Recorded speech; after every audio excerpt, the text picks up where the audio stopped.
Inilah daftar wilayah yang mengalami gerhana matahari total, Kamis 20 April 2023, hari ini.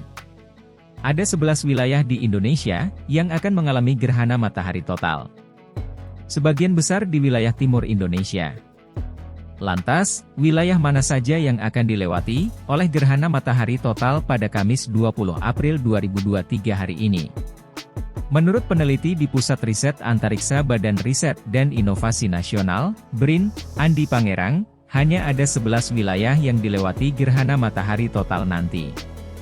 Berikut ini wilayah yang akan alami gerhana matahari total pada Kamis 20 April hari ini, beserta waktunya. Maluku.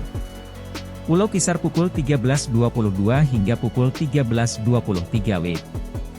Pulau Maupora pukul 13.24 hingga pukul 13.25 WIB.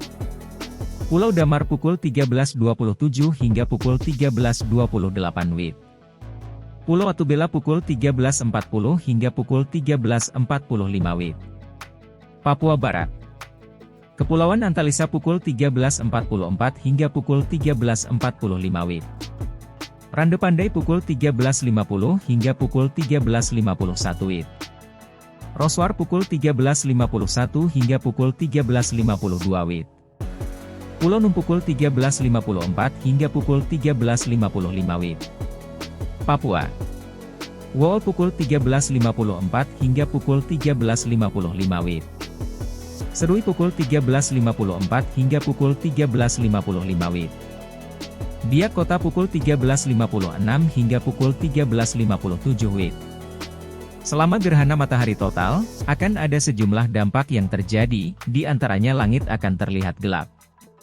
Dampak selanjutnya menurut dia, yakni akan terjadi penurunan suhu, antara 4 hingga 6 derajat Celcius saat terjadi gerhana.